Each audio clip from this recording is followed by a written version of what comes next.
Okay, magandang araw. Factoring polynomials tayo. So, diretso tayo. Dito, x squared minus 9. Ayan. So, ang x squared, perfect square yan. Ang 9, perfect square din. So, difference of two squares to. So, ang gagawin nyo lang dyan, ayan. So, yung x squared, tigisang x. Tapos yung 9, tigisang 3. Kaya lang, sa sign, isang positive, isang negative. Next tayo.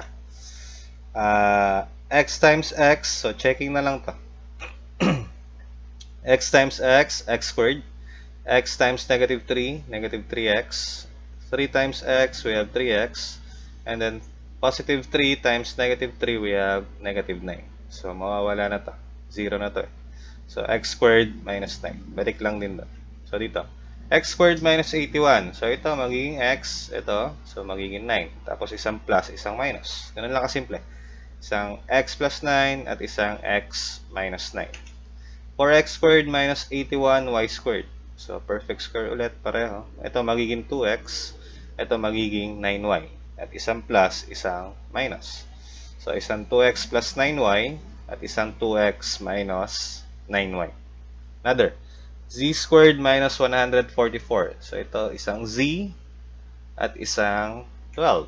So, z plus 12 times z minus 12. 576a squared minus 16.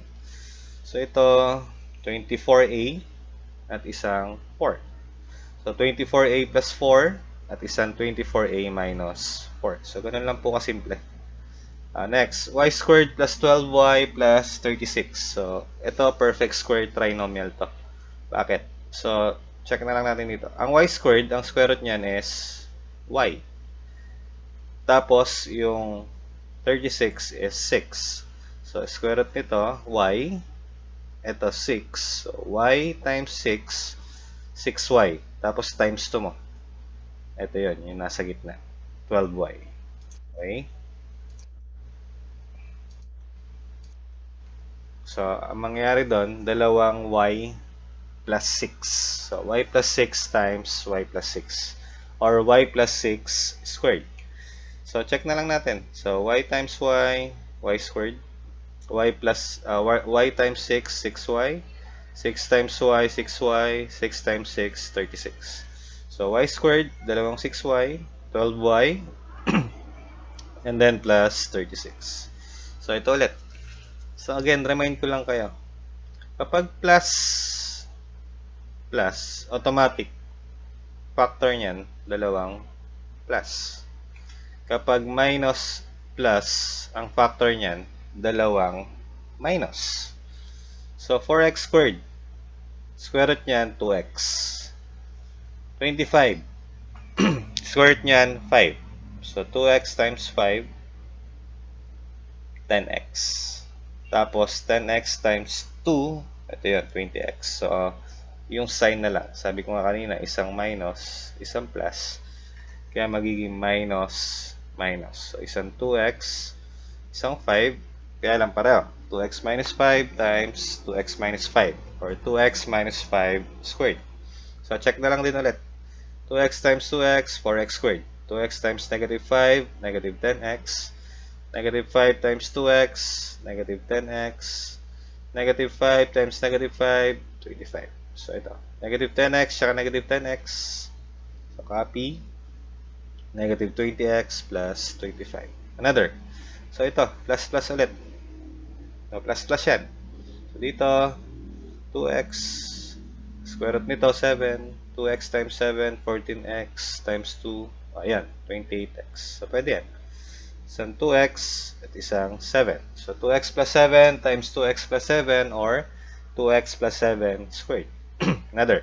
So, m squared plus 6m plus 9. So, ito, plus plus again. So, plus plus ulit yung factor yan.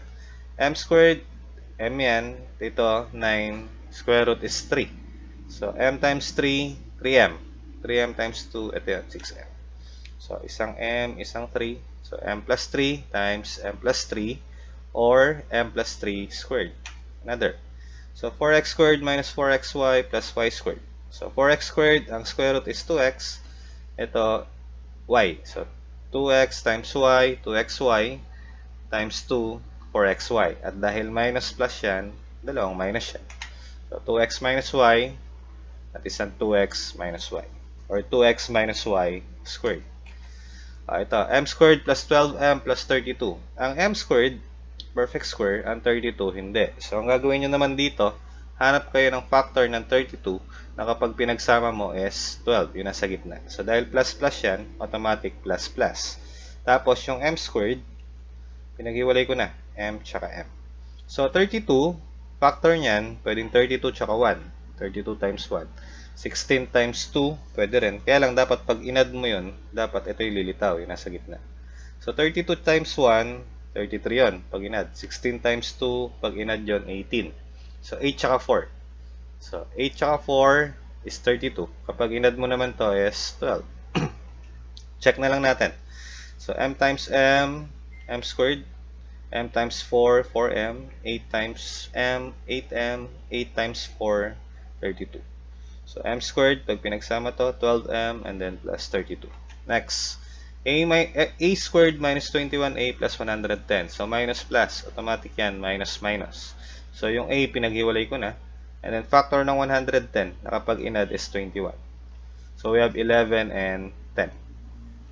So, a minus 11 times a minus 10, yung factor. So, check na lang. A squared, a times negative 10, negative 10a, negative 11 times a, negative 11a, tapos negative 11 times negative 10, positive 110. A squared, copy. So, negative 10a at negative 11a, negative 21a, plus 110. So, balik lang dun. Checking lang naman to. X squared minus 2x minus 35. Kapag dito naman, kanina, plus plus, plus plus yung factor. Kapag minus plus, minus minus. So, dito kapag minus to, automatic yan. Isang plus, isang minus. So, yung x squared, pinag-iwalay ko na. Ngayon, factor ng 35 or negative 35, na kapag pinagsama is negative 2. So, simple lang. 5 tsaka 7. Kaya lang, ang tanong, nasan yung 5, nasan yung 7? Nasa positive ba yung 5? Nasa negative ba yung 5? Or ganun. So, ito lang yung technique. Itong negative dito, ayan, negative 2. So, kung positive and negative, 7 tsaka 5, dapat nandun sa greater value yung negative. Tingnan natin. Ano ba? 7 tsaka 5. So, ibig sabihin, yung negative nasa 7 dapat.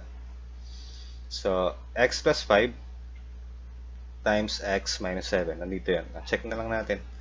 So, x plus 5 times x minus 7. So, x times x, x squared. X times negative 7, negative 7x. 5 times x, 5x. 5 times negative 7, negative 35. X squared. Ito, pag pinagsama mo, negative 2x. Tapos minus 35. So, balik lang dun kanina. So, dito, 2p squared minus 13p. Ayan, dahil minus plus, minus minus. So, pinag-iwalay ko na to. 2p squared, isang 2p, isang p. Next, factor ng 20. Kapag pinagsama, negative 30. Tinry ko 10 tsaka 2. Tingnan nyo na lang dito. Yung inner, negative 10 times p, negative 10p. 2p times negative 2, negative 4p. Kapag pinagsama to, negative 14p. Hindi siya tatama dito. So, dito naman, 2p squared minus 13p. So, copy lang. Pinagpalit ko lang. So, isang negative 2p at isang negative 20p. Pag pinagsama, negative 22. Di pa rin. So, another. Isang 4, isang 5. Negative 4p tsaka negative 10p. Pag pinagsama, negative 14p. So, dito na tayo. Pagpalitin ko na lang to. So, dito, isang negative 5p, isang negative 8p. Kapag pinagsama, negative 13p. Ito yan. Okay? So, 2p minus 5 times p minus 4. So, yung 2p times p, 2p squared. Ayun. Negative 5 times negative 4, we have positive 20. Kompleto na. Ito yung negative 13p. Ito yung 2p squared. Ito yung 20. Okay po. So, ang factor natin is 2p minus 5 times p minus 4.